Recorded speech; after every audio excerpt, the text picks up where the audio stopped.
Kasalukuyang naglalakbay sila Sugimoto pabalik kay Lieutenant Tsurumi para makipagtulungan na hanapin ang ginto. Subalit pagdating sa unang stopover ay may nagmamasid sa kanila, samantalang si Sugimoto ay namili muna ng paborito ni Asirpa.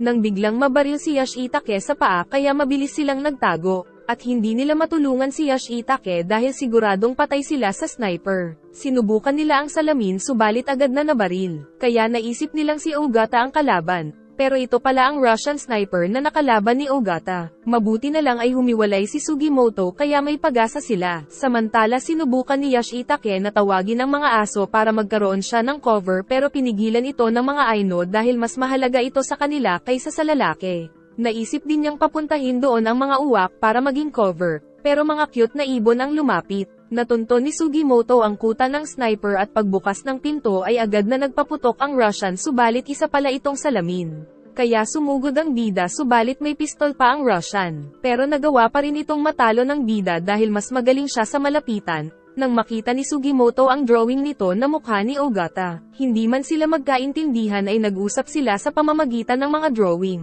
Saka sinabi ni Sugimoto na wala silang kinalaman kay Ogata, dahil kalaban din nila ito.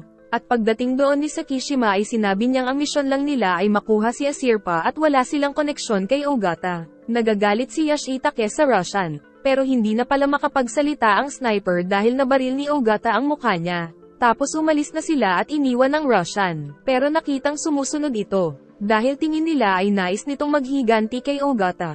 Tapos binalita muna nila sa mag-asawa na buhay pa si Svetlana, bago sila magpatuloy sa paglalakbay. Samantala sa panuluyan ay naghihintay ang mga miyembro ni Hijikata sa kanya dahil 2 araw na daw itong hindi umuwi kasama si Ushiyama. Napag-usapan nila Kadokura at Kirowo si Waichiro na isang takas na preso na nagtatago sa lugar. Talented daw si Waichiro pagdating sa mga lason na ginagamit nito para pumatay, at hilig din itong paglaruan ang swerte ng mga tao. Kilala daw ito ni Kadokura dahil dati siyang kanang kamay ng warden. At sa tuwing papasok daw ng selda si Waichiro ay chini-check niya ang kuyukot nito kung may tinatago. Pero mga bopos daw sila sabi ni Kirowoz dahil hindi daw magtatago ng lason si Waichiro sa puwet nito. Sa paghahanap nila sa mga kasama ay nalaman nila sa isang bata na nanggaling daw doon si Hijikata. Dahil 2 araw ang nakalipas ay nabihag pala ni Waichiro si Ushiyama.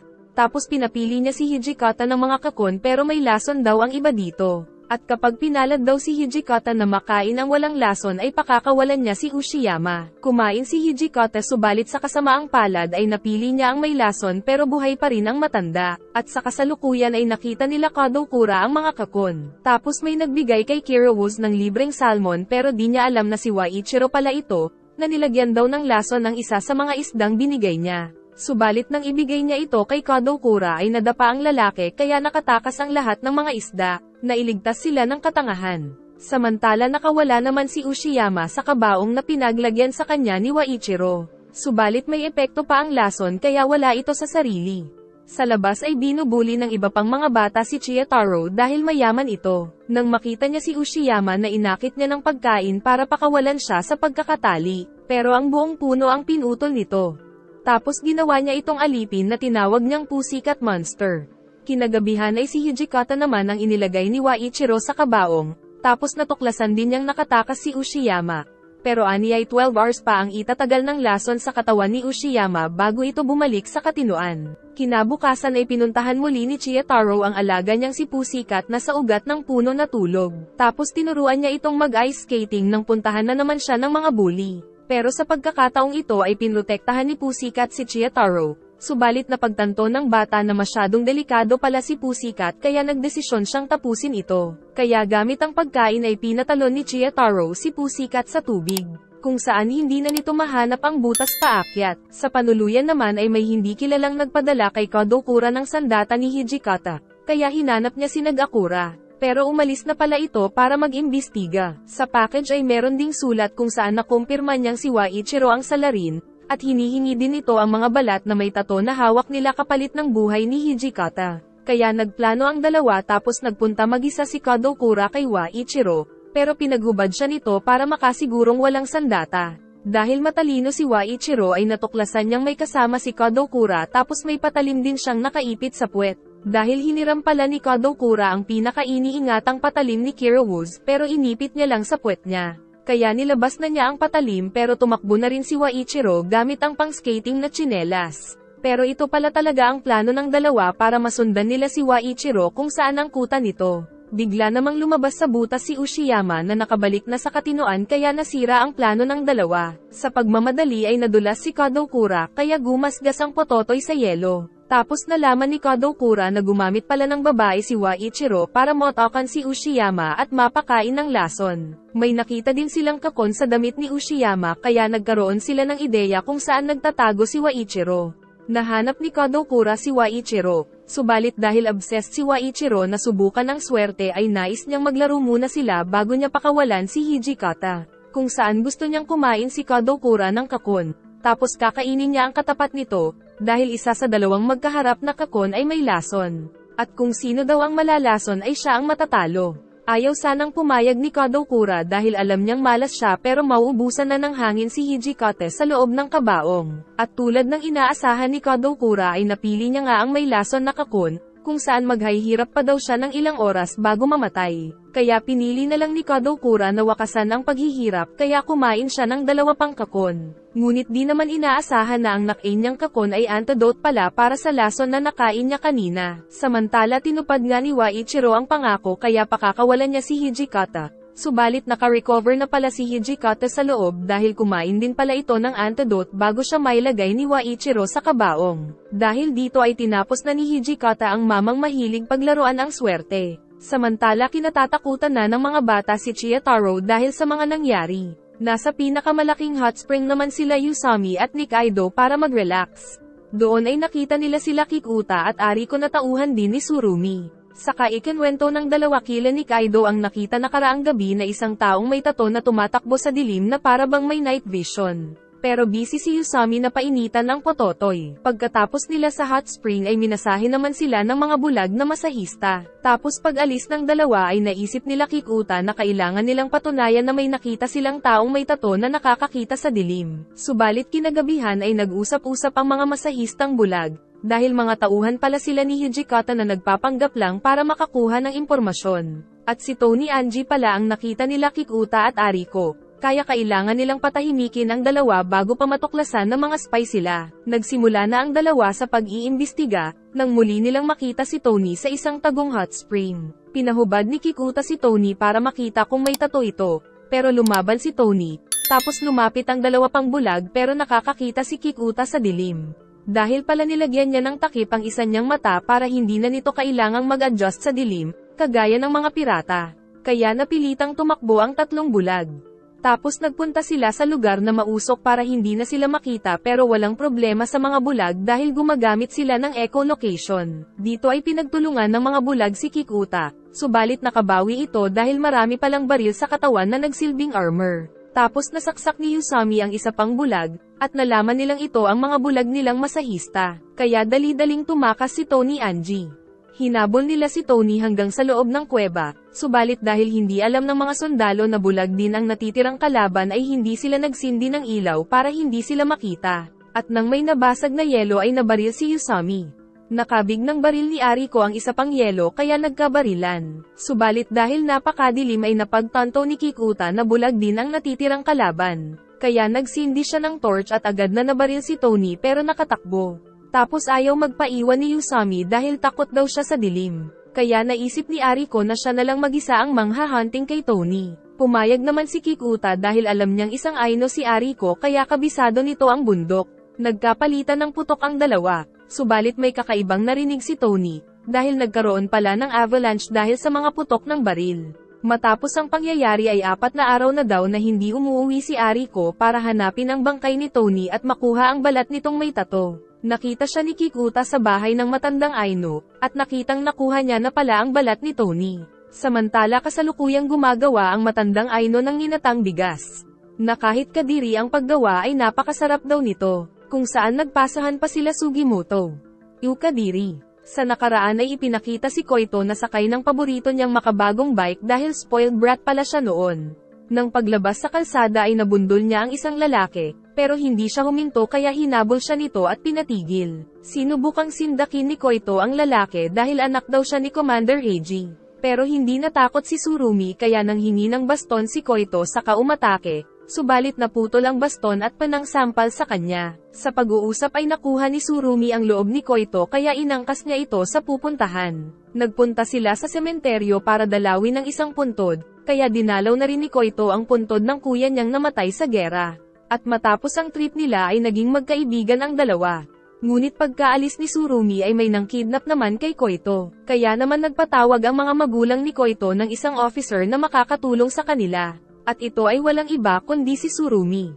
Kung saan nagplano si Tsurumi kung paano mababawi ang anak nila dahil malamang ay manghingi daw ng mahalagang kapalit ang mga kidnapper. Pero giit ni Commander Heiji na kung maraming buhay ang masasawi kapalit ng kaligtasan ng anak niya ay mapipilitan siyang isakripisyo na lang ang buhay ni Koito para sa mas maraming tao. Mamaya ay tumawag na sa kanila ang mga kidnapper kung saan ay gusto ng mga ito na pasabugin nila ang mga pandigmang barko na hawak ni Commander Heiji. Subalit nang makausap ni Koito ang ama ay siya na mismo ang nagsabing tinatanggap niyang mamatay na lang alang-alang sa kapakanan ng mas maraming tao. Nagawa nila Tsurumi na malaman ang lokasyon ng mga kidnapper dahil sa linya ng telepono kaya nagmamadali silang puntahan ito pero natatakot ang mga kabayo sa pababang daan kaya umangkas na lang si Tsurumi sa commander. Napansin nilang may sumusunod kaya mas binilisan ang bike, at kahit sobrang bilis ay kumikindat pa siya sa mga chicks. Saka binaril ni Tsurumi ang isa sa kalaban subalit bumangga naman ang dalawa, pero tuloy pa rin sa pagtakbo. Nagulat ang mga kidnapper nang makapasok ang commander sa base, subalit may umatake sa likod nito. Tapos may nagpaputok ng baril kaya inisip ni Koito na patay na ang tatay niya. Ngunit pagkatapos ng mga putok ay pumasok sa silid si Tsurumi, na nagpanggap na niligtas niya sila Koito. Kaya tagumpay ang plano ni Tsurumi na makuha ang tiwala ng mag-ama sa tulong ng mga tauhan niya. At dahil dito ay nagtrabaho na rin sa ilalim ni Tsurumi si Koito. Sa present habang naghihintay daw sila kay Tsurumi sa bayan ng Noboribetsu ay maaari daw silang mag-relax. Tapos naghihinala na si Sekishima na alam na ni Asirpa kung ano ang code. At sinabi naman ni Sugimoto na siya na daw ang bahala. Samantala para hindi sila paghinalaan ay nagpanggap si Chikapasi na tito niya daw si Tanigaki na may malaking itlog. Tapos may lumapit kay Asirpa na dalawang filmmaker. Nang biglang may umataking Wolverine na nagawa pang i-record ng isa. Hinagis ito ni Sugimoto tapos tinira ni Asirpa. Subalit may isa pang binaril naman ng bida. At lahat ng ito'y nakuhanan ng kamera. Sa loob ay pinakita ng dalawa kung ano ang kayang gawin ng kamera nila na ikinatuwa nila Asirpa. Kaya naisip ni Asirpa na nais niyang mag-record ng mga matatandang istorya ng mga Aino. Ayaw pumayag ng direktor dahil hindi daw ito tatangkilikin, pero tinakat siya ni Sugimoto para pumayag. Kaya nagsimula sila sa pag-record, kung saan ang kwento ay tungkol sa isang Aino na ginamit ang pototoy para makahuli ng maraming isda.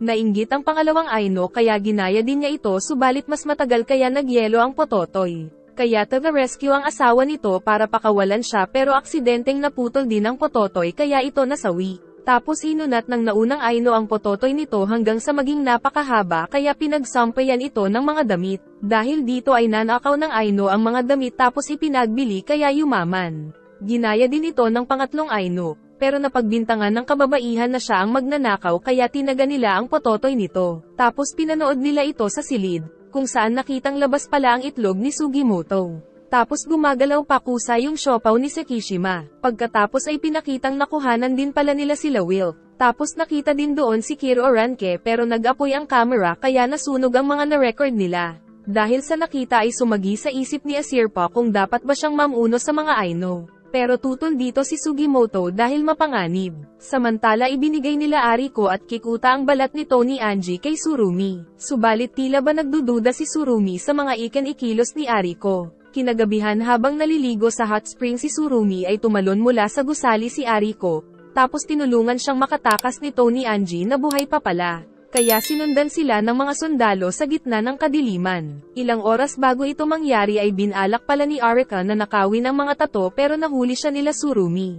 Pero hindi siya pinaslang ni Tsurumi, sa halip ay inutusan siyang maging double spy sabay abot sa mga balat na may pekeng tato para pagkatiwalaan siya nila Hijikata. Dahil kung hindi ay papatayin daw ni Tsurumi ang pamilya ni Ariko. Saka siya pinagsusuntok ni Yusami hanggang sa mahulog sa bintana. Sa kasalukuyan ay tagumpay na nakarating ang dalawa sa kuta nila Hijikata. Subalit alam ni Hijikata na maaaring peke ang mga nanakaw ni Ariko na balat. Sa sumunod na araw ay magsisimula na sila sa paglalakbay para makipagkita kay Tsurumi. Kaya nalulungkot si Inonoka dahil sa aalis na rin si Chikapasi. Subalit dahil mukhang malungkot si Chikapasi ay tinulak siya sa sleigh. Saka kinausap siya ni Tanigaki na ayos lang daw na magpaiwan siya at bumuo ng sarili nitong pamilya pagtanda. Tapos binigay sa kanya ang baril na nagmula din sa taong nagligtas kay Tanigaki. Pagsapit ng hapon ay naitanong naman ni Koito kay Sakishima ang tungkol sa sinabi sa kanya ni Ogata. Naisip ni Koito na baka ginagamit lang sila ni Tsurumi sa mga pansariling interes nito. Dahil nakakapagtaka daw na ang dating masunurin na tauhan ni Tsurumi na si Ogata ay nagtraidor. Ngunit hindi alintana ni Sakishima kahit ginagamit lang siya dahil wala na siyang magawa sa buhay. Sinabi niya kay Koito na plano ni Tsurumi na gamitin ang ginto para makabili ng mas malakas na mga armas para sa pag-aaklas sa gobyerno. Ikinagulat ni Koito ang nalaman, subalit binalaan siya ni Sakishima na manahimik kung ayaw niyang ipaligpit siya ni Tsurumi, na baka kay Sakishima niya daw ipagawa.